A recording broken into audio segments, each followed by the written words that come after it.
Now, the other thing I'm going to do is I'm going to fill out the product scorecard. Once I think that the product is not necessarily too expensive for my budget, or I can just write it off right away as being too busy, I'm going to fill out these questions.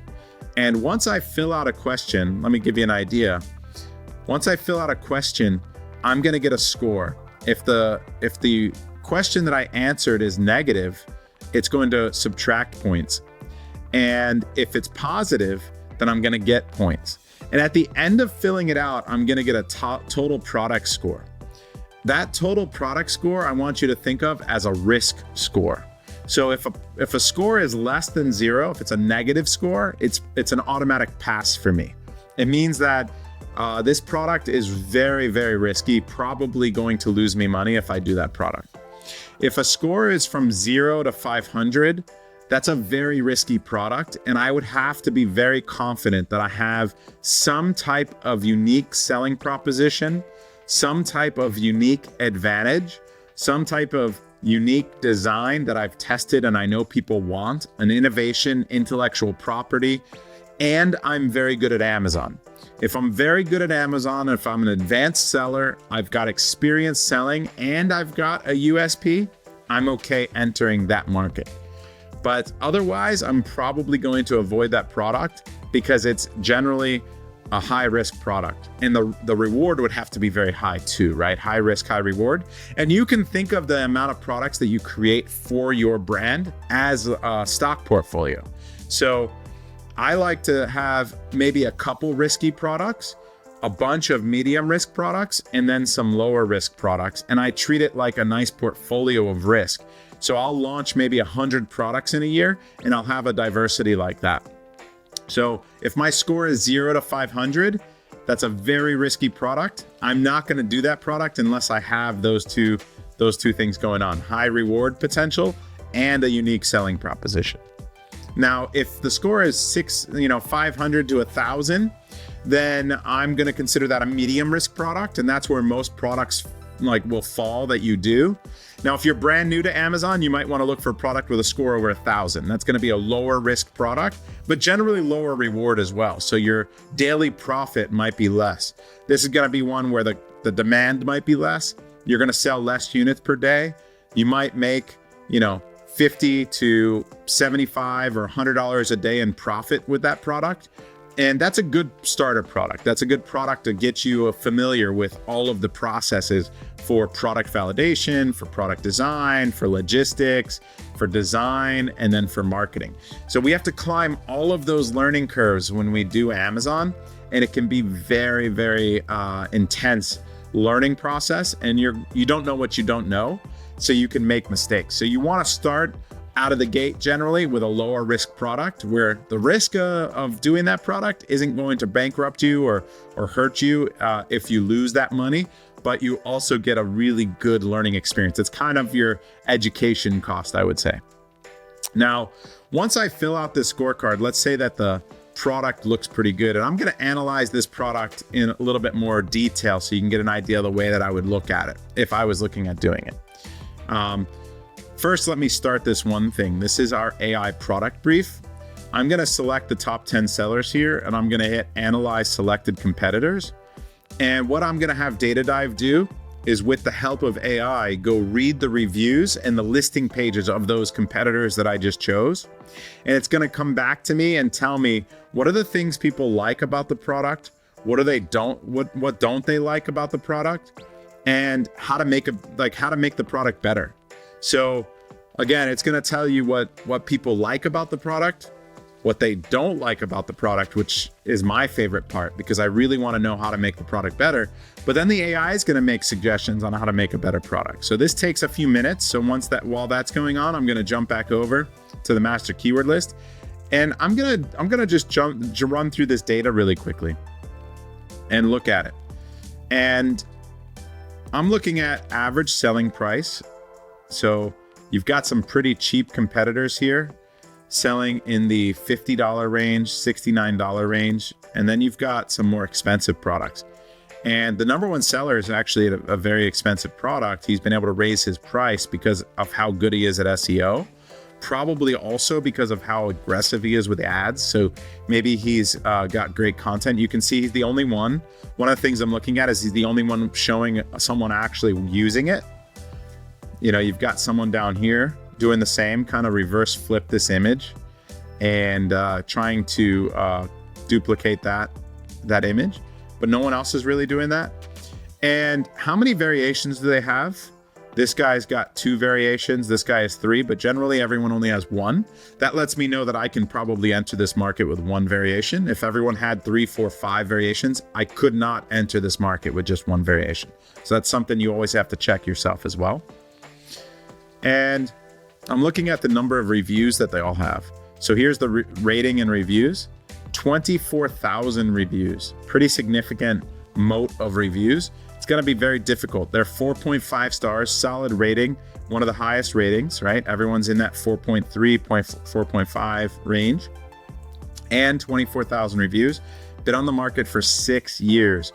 So you could tell that they're a legacy product, been around for a long time. I don't know how well known this brand is. I don't really buy this too much. And so this product is, as you saw, with all of the outlier search volume, 745,000 additional search volume, those generic keywords that they're ranked on, how embedded they are and how good they are at all of these keywords, they're going to be almost impossible to dethrone as the bestseller, right? So I'm not playing for first here, so I'm just checking that box. The second guy here is been around for only a year and 7 months, so a much newer listing, only 2,400 reviews. Over 1,000 reviews is still a lot because it's that extra digit. So mentally, it tells you that. 4.3 stars is not as good as 4.5, but what they're doing is they're half the price. So they've come in with a lower price option to enter the market. And my guess is that with a larger product like this, they might be doing some merchant fulfilled, they might be doing some kind of seller fulfilled prime. They're trying to get an advantage in some areas to squeeze some margin. There's some tricks there that we talk about in the inner circle where we talk about how you can get some advantages from the way you package it and the way you fulfill it, the way you store it, how lean your supply chain is. You're going to need every single dollar to compete with a product like this. And larger products especially, because it can get very expensive to ship and store and fulfill these products.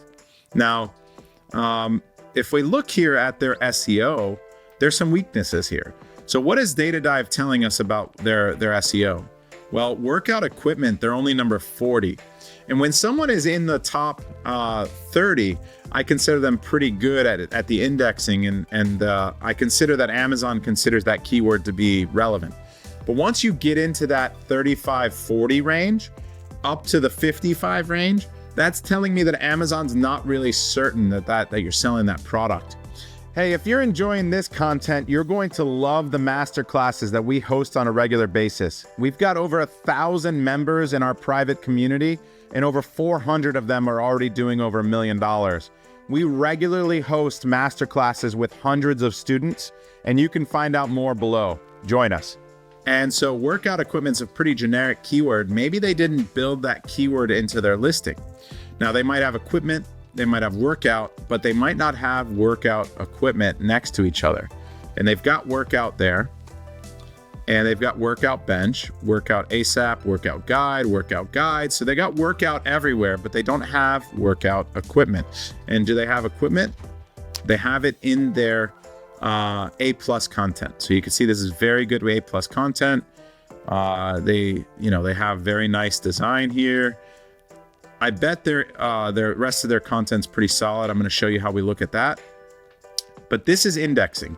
So this is written into here. Amazon is picking up on this and giving them credit for it, but it's home gym equipment. It's not workout equipment. And workout is not anywhere here close enough to give them enough credit. So because it's in their listing, Amazon thinks it might be relevant, but they're not sure, so they're not indexed for it. So this seller, if they're watching, they could easily improve their sales. They would improve the ranking on this keyword almost instantly if they wrote their listing better. That's the type of insight you can get with DataDive as well. We are at the heart of it an SEO tool. We help people optimize their listings because of the data that we have, the insights we have. So this is showing me that there's a weakness with this second bestseller that I could exploit. I could do a better job with SEO at the very least, right? Now, you could see here that they've got some weaknesses here as well. Again, home gym equipment. It's that same root word of equipment. They're struggling. They had home gym, but they didn't have equipment. And then here, gym equipment again. So it's all these equipment keywords that they're struggling with. At least there's a pattern that's easily seen. Equipment, equipment, equipment. Very, very big keywords that they are just not doing a good job with.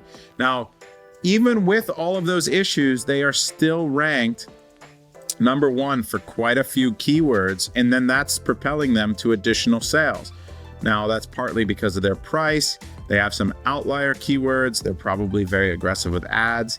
So they're doing a good enough job to become the second bestseller, even though they're not doing a perfect job, because you still have a lot of these. Yolio, this is a branded search. And another one.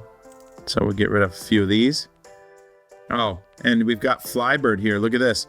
So we wanted to know about branded search. What I can do is I can search all 3 buckets of keywords here, right up here. And Flybird, which is the bestseller, has 12,000 search volume here. They have 1 keyword in the outliers bucket. Flybird ab machine. So they have a lot of other equipment that they sell apparently, besides just benches. Another 5,000 search volume. And if you look here, they have their adjustable dumbbells. They have squat machines. They have a lot of other equipment that they have that they sell. So Flybird is known for a lot of their other equipment, not just their main, this bench, which is which makes sense now because people are buying multiple things, and then it's that collection of products that probably make them a little bit more defensible as far as a brand, as a bestseller. Once you can start, think about it this way, once you can start sending people the same type of person, they call it an avatar in marketing, from one product to another, because you know they have needs that are likely going to lead them to want to buy multiple products. Now you're creating a real brand in your brand building. You're going to have a more defensible moat with higher conversion rates, because when someone buys A, they're more likely to buy also B and C. And then you can run deals, you can send marketing materials, you can do insert cards, you can have a real good post-purchase funnel to help them find those things. And it creates a real good funnel for you, or a real good moat where you're getting a lot of sales to each other that other people can't duplicate. So let's see here. We've got this third guy I want to take a look at. And for the most part, his optimization is pretty solid. He's got one hole down here with folding bench. Maybe he doesn't fold. And we've got a hole here with home gym. So this is the 4th bestseller, and they didn't do a good job with the home gym keyword. It's a very generic keyword. So maybe that's okay. And then bench press. This is, if this folds down and can be a bench press, it looks like maybe it can't, because it doesn't have the bars. So maybe this is not relevant, right? Even though this guy's number 1, it's more of I think for a bench press, you kind of need the extra bars to hold the bar, right? So maybe it's not the same. So it's a flat incline, flat decline, multi-purpose workout bench for bench press, sit up, incline. So you could bench press some dumbbells like this guy's doing here, but you don't have the bar to do a full bar. So I guess the keyword is still relevant, especially with these guys being, on the first page of it. And this one is not doing a good job with it. So definitely some opportunity for this guy to improve as well.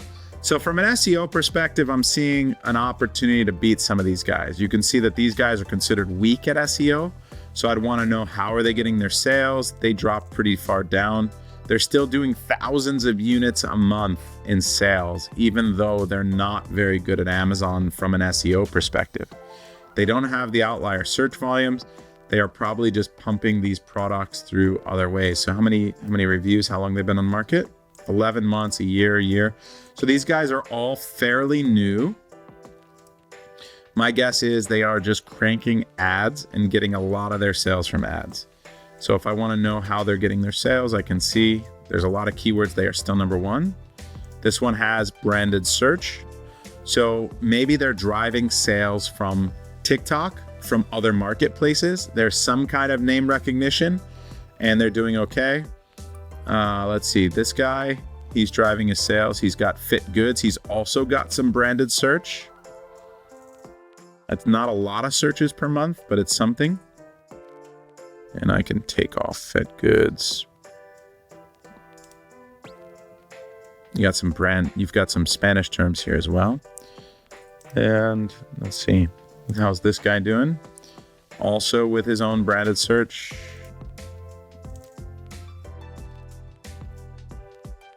And sit-up bench. So he's got keywords. Each of these guys, there are so many different ways that these products are called that each of them have found their own niche. So if this guy is doing abs and sit-up bench, he's focusing on the core, and he's the main one focusing on core. So he's getting sales that way. If we look here, there's another set of root words. He's focusing on press bench, small weight bench, workout chair. So he's got the chair keyword, folding exercise bench. So this one folds. And yeah, you could see up here in the top left corner of their main image that it's folding. Same with this guy. So these guys have the folding keywords, whereas these guys don't look like they fold up that way. So maybe that's why they're not as good at the SEO on the main keywords that the other ones are, but they're still getting sales. And if you look down, space saver, misspelling here, portable weight bench. So they're considered portable as well. And then if we look here, similar thing, folding. So that makes sense now. So now I've been able to paint the picture. What I'm always looking to do is understand how sellers are getting their sales and make sure the story makes sense. And I've noticed that these three guys here that are still getting a ton of sales are doing a good job are doing a poor job from an SEO perspective from this main master keyword list. 2.8 million is search volume, and then there's a lot of holes for the biggest keywords. So how are they getting their sales? Well, it's all the folding keywords and space saving keywords. And if I look up the folding keywords, there's 27,000 searches a month on folding, and they're doing a good job on ranking on them. So if I look at the deep dive here,